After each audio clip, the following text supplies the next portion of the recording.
Welcome to Bipolar Talks, your mindful space for real conversations about healing, mental health, and growing through what we go through.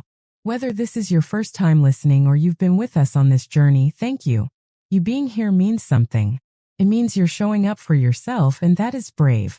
If you find this episode helpful, or even just comforting in some small way, please like, comment, subscribe, and share it.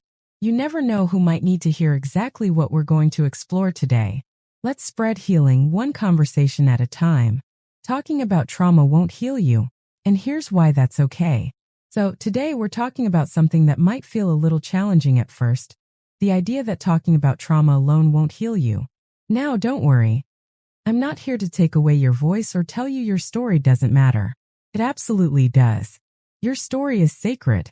Your experiences are real. And if you've ever sat in therapy, or with a friend, or alone in the dark whispering words you've never said out loud before, I want to honor that courage. But here's something we don't talk about enough in mental health spaces. Sometimes simply talking about trauma, without the right tools or support, can make things worse. Thought balloon, so let me ask you this gently. Have you ever opened up about something painful, and then walked away feeling more overwhelmed, more triggered, even more alone? So you're not broken. You're not weak. That's your nervous system doing exactly what it's designed to do. Protect you from perceived danger. Let's unpack that. Our brains are beautifully complicated. Unlike animals, humans have this ability to mentally time travel. We can vividly remember the past. We can imagine the future. We can relive moments with detail and intensity. And while that's an incredible gift, it can also be a curse when we're dealing with trauma. When we recall a traumatic memory, the brain doesn't go, "Oh hey, this happened years ago, we're fine now." No, it lights up like the threat is happening right now. It sends signals to your body that say, "Danger, we're not safe." And suddenly your palms are sweaty. Your heart is pounding. Your muscles are tense. You're back in that fight, flight, or freeze state, and all you did was think about it. What if your nervous system wasn't overreacting but overprotecting? The problem is this. When we keep retelling the trauma story, especially without grounding, support, or a sense of safety, we're not resolving the pain. We're re-experiencing it. We're reinforcing the trauma pathways in our brain. Every time we retell the story without safety, we're digging that neural groove a little deeper. That's why it can feel like we're stuck, like we're trapped in the past. Because neurologically, we kind of are. So no, talking about trauma alone doesn't heal it. It's not that your story isn't important. It's that how and when and why you share it, that's what makes the difference. Have you ever tried to talk it out, only to end up feeling worse than before? That's not a sign that you failed. It's a sign that your body wants a different kind of healing. Let's take a moment to talk about therapy, because I want to be very clear. I believe in therapy. When it's trauma-informed, safe, and body-aware, therapy can be life-changing. A good trauma therapist doesn't just ask you to talk. They help you regulate. They give you tools to reconnect with your body, rebuild your sense of safety, and gently rewire the patterns that trauma left behind. But talk therapy alone, without movement, without breath, without grounding, can sometimes leave people spinning. You might leave the session feeling like your chest is tight, like you opened a wound but didn't get a chance to close it. And over time, that can cause re-traumatization instead of repair.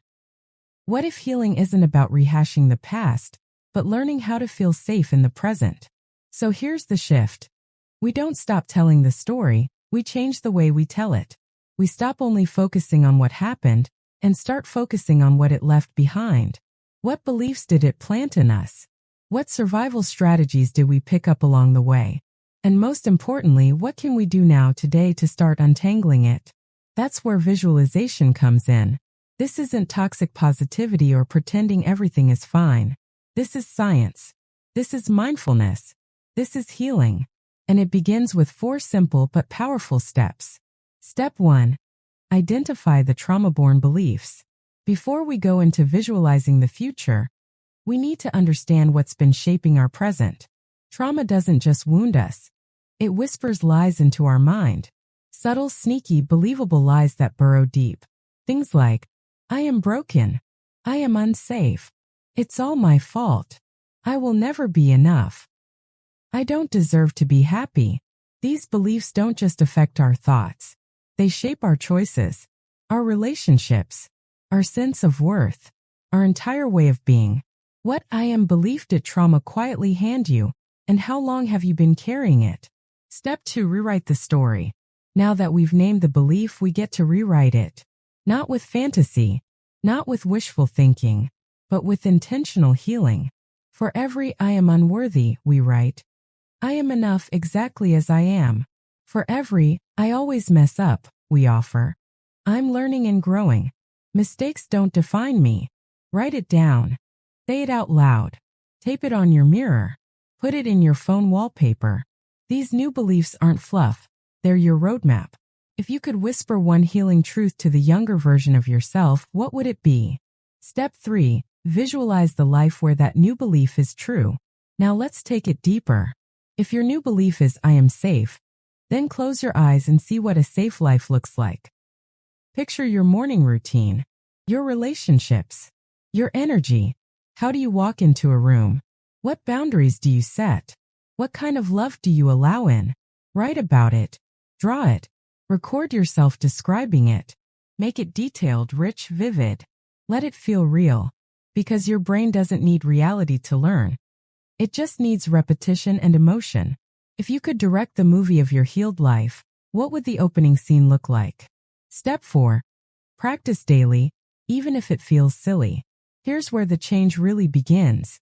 Each morning, or right before bed, spend 3 to 5 minutes visualizing that life. Say your new affirmations. Picture your healed self. Let your body feel what safety, worthiness, and peace feel like. And yes, some days it will feel awkward. Some days you'll want to skip it. That's okay. Come back to it anyway. This is how you gently rewire your brain. Over time, you'll notice the shift. Less reactivity. More calm. More clarity. More self-trust. Could you give yourself just 5 quiet minutes a day to imagine a life where you are not ruled by your pain? This process isn't magic, but it is powerful. It's what athletes use. It's what performers use. It's what trauma survivors can use too. And I've seen it change people's lives, slowly, tenderly, one visualization at a time. It's not about pretending the trauma didn't happen. It's about refusing to let it have the final word. You can't change what happened, but you can change what you believe about yourself. You can change how you move forward. You can reclaim the pen and start writing a different chapter. If today were page 1 of your next chapter, what title would you give it? Thank you for sharing this space with me on Bipolar Talks. If this episode spoke to your heart, please like this video, drop a comment with your thoughts, and subscribe for more mindful conversations like this. And of course, share it with someone who might be quietly carrying pain.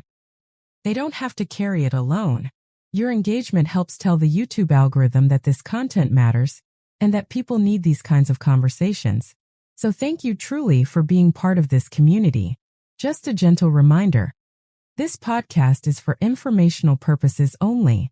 Every healing journey is unique, and I encourage you to continue working with a licensed therapist or mental health professional who can walk alongside you in a way that's safe and personal.